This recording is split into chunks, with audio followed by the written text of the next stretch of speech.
Miss Rian. Hello, everybody! Happy Monday po sa inyong lahat. Sana po nag-enjoy din kayo kahapon sa Shopee 66 Super Mega Fiesta namin.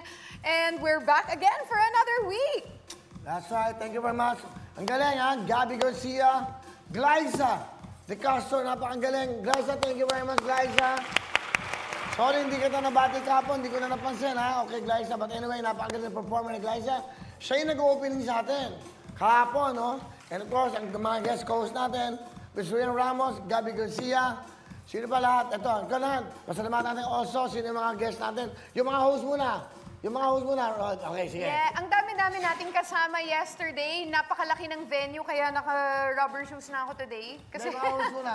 Yung mga opening pa lang, kapagod na. So, yan.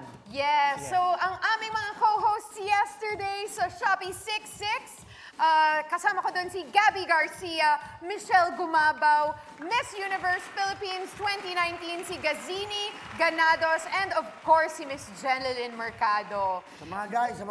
Sa mga guys naman, si Micael Daes and si Juancho Trevino. Galing. What a show! Ang dami-dami natin, ang saya. And of course, yung mga performers natin sa mga opening, pati rin yung iba't ibang production numbers. Ayun, kasama natin si Mark Heras, galing-galing. Seth Cadayona. Siyempre si Glyza De Castro, rocker na rocker. Flo G, Honcho, Scosta Clee, Glock 9. Si Easy Mill joined us via video, di ba? Tapos meron tayong tatlong special K-pop performances kasama ang Treasure. Grabe lang yun. Naka-Shopee Shake pa sila. At merong viral dancing brother and sister, si Rans and Niana Guerrero, na nagpa-picture pa si Gabby Garcia dahil idol niya sila. Cute. Trending special guest natin. Oo, at nakita ko sa Twitter, trending talaga. Si Mr. John Lloyd Cruz. Wow! What a big show. Yeah, thank you very much sa lahat. And of course, sa lahat po nang nanood kahapon. We have a good ratings. Maraming salamat. Good numbers from Shopee. Sabihin, marami talaga mga namili, ha? Maraming namili, maraming nag-order. Ang halos sold out daw lahat yung kanilang mga, yung kanilang tinatawag market man, tawag niya, mga binibenta nila sa kanilang Shopee Mall. Marami po salamat sa inyo. And also, napakaganda ng pangyayari yan dahil that's in Araneta Coliseum. So medyo pagod lang, kaya lang siyempre, ang pinaka-importante, ay yung performance at yung show itself, no? Patay mo na, nahihirapan na ako, okay? Basta maganda yung show, importante yun. And of course, si John Lloyd, pagbalik niya, maganda yung pagkakanta niya. Di ba may mga dapat natin pag-usapan doon? Ilang araw kami doon, halos 3 gabi, na nagpupuyat. Di ba? Away-away. Ako, gagalit na, mumura na ako lahat. Bakit? Kasi gusto namin pagandahin yung show. Gusto namin lahat maayos. Ayaw namin na mapaya sa inyo. Pero after nung gabing yun, nung 2 gabing mainit ng ulo, laaway, lahat, sigawan, ako lahat. Yun ang resulta niyan. Ibig sabihin, everybody's involved at everybody wants to have a good show. Kaya yan po naging resulta. Kasi kung hindi kami nag-aaway-aaway, para alam nyo, at the back of the camera, sa likod ng camera, yan, magulo yan. Saka may social distancing. Yung mga gwardiya sa Araneta, stricto, magkakatabi dancers, pinaghihiwalay. Alcohol kami. So, very strict talaga siya. Which is, I think, yun naman ang dapat. Inaalagaan namin yung health namin. So, medyo mahirap kasi, siyempre, pinapaganda natin, konting bagay. And I also just like to, of course, comment and congratulate at purihin ko yun. Napakagaling na director. Director Rico Gutierrez. Director yes. Yung suggestions mo, ideas mo, yung Easy Meal, di ba? Ganda yung music, yung pinagawa mo. Ganda, Direk. At salamat, ha? Salamat at nagkasama tayo. Direk Rico Gutierrez, young and talented director. Okay. Galing, no? Yeah, at saka, pwede ko lang ba sabihin na sobrang honor din para sa akin na makasama sa ganun kalaki at kagandang event. And ang dami ko ding natutunan sa iyo this weekend. Kasi ang dami ko palang nabanggit kanina nung dun sa mga production number. Pero guys, hindi lang host, hindi lang nagpaplano and everything, ang nag-drums sa opening, si Kuya Will. So, palakpakan din natin kasi kakaiba din yung nakita natin this weekend. At Wala, natuwa lang talaga ako. Hindi kasi, ano yun eh, alam mo, nung nagsisimula ako sa industriya to, dati akong drummer ni Tita Alma Moreno sa Loveliness.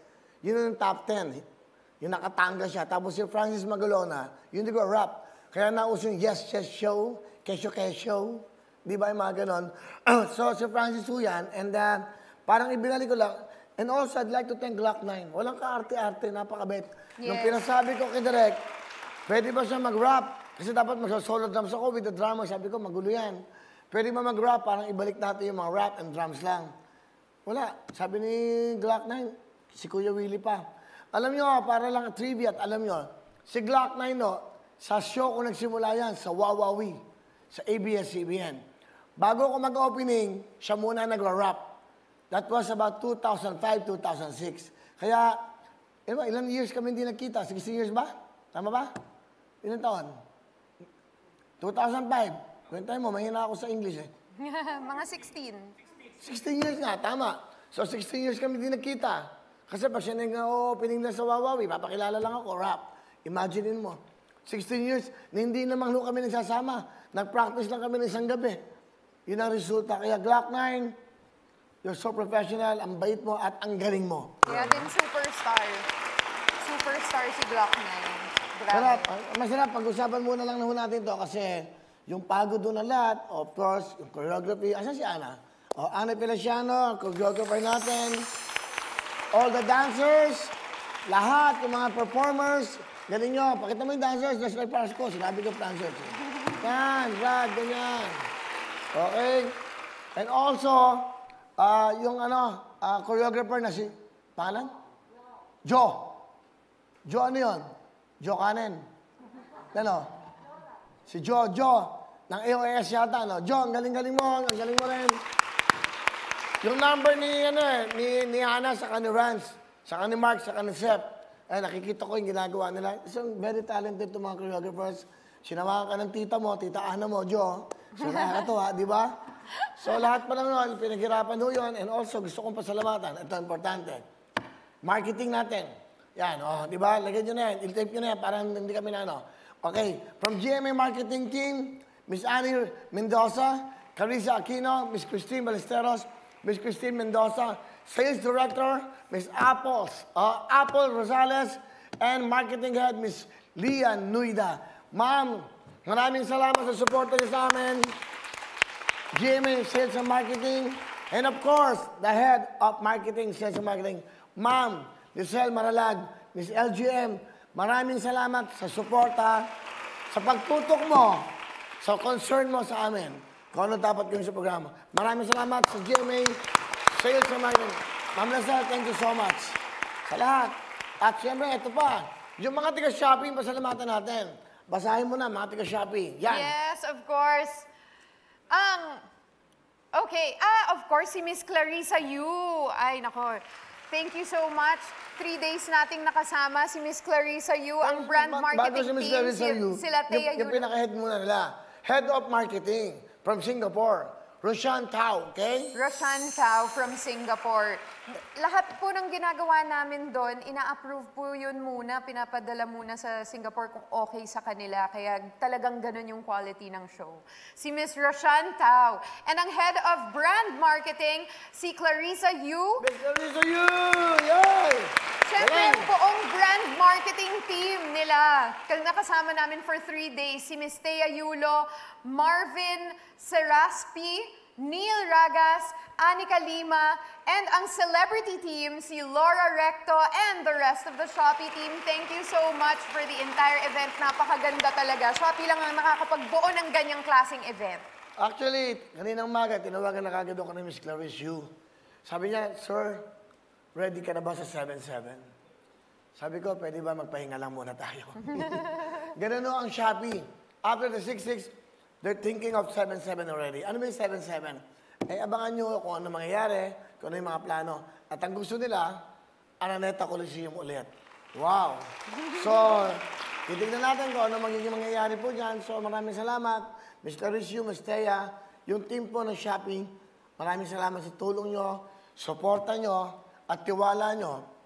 Una sa lahat, sa programang Wawawin dito sa GMA, at sa akin, ang tiwala kayo sa lahat ng sinasabi ko sa inyo, konsepto, sino ang guest, sino ang ganito, sir, you decide. Lahat ng mga guest, pinapa-approve nyo with LGM sa akin. Sabi ko, kung sino yung kasama sa concept, bakit hindi? Basta babagay sa concept na artista, yan ang kukuhanin natin. Maraming salamat po kina Iya, kay Rans, okay na? Lahat yung mga guest natin na to na mga bira mo makita sa TV. And of course, John Lloyd Cruz is back. Diba? Yakap ko!